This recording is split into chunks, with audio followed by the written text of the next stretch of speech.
Bienvenue dans le Pharmapreneur, votre espace privilégié pour explorer en profondeur les méandres passionnants de la pharmacie d'officine. Dans cet épisode spécial, nous nous plongeons dans un sujet qui révèle les subtilités et les défis du métier de pharmacien, à savoir la relation équivoque qui peut exister entre les pharmacies et les complémentaires de santé.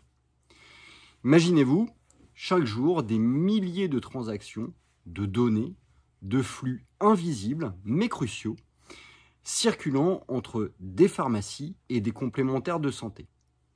Cette relation, en apparence calme, est en réalité un vaste terrain de jeu où se jouent des enjeux financiers mais également stratégiques d'une ampleur considérable. Remontons dans le temps. Dans les années 80, lorsque la généralisation du tiers payant pour les médicaments a entraîné la nécessité d'un partenariat solide entre les pharmaciens d'un côté et les complémentaires de santé de l'autre. La Fédération des syndicats pharmaceutiques de France a été pionnière dans la construction de ce partenariat, établissant des contrats avec près de 200 organismes.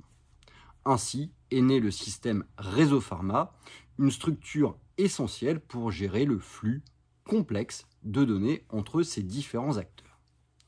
Au fil des années, cette relation s'est étoffée et s'est également complexifiée.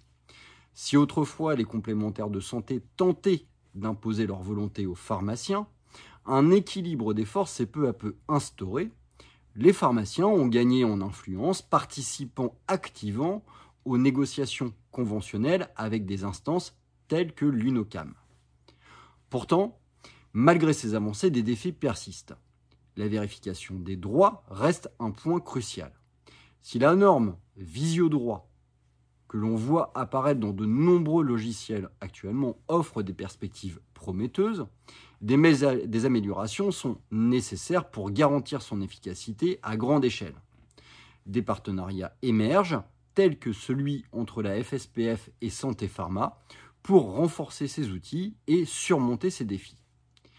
Mais la prise en charge ne se limite pas aux seuls médicaments remboursables.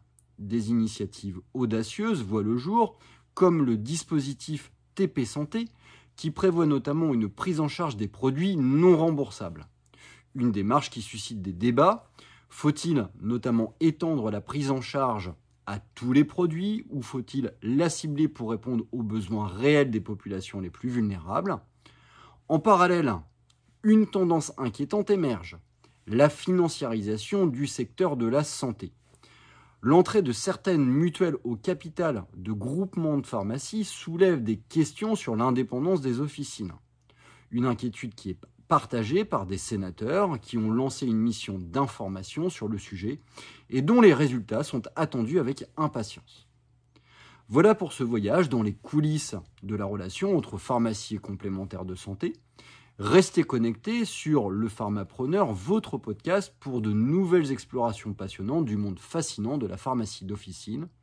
Sur ce, je vous dis à très bientôt. N'hésitez pas à me laisser des commentaires ou des questions sur cette vidéo ou sur toutes les autres s'il y a des sujets que vous voulez voir abordés prochainement. À très bientôt.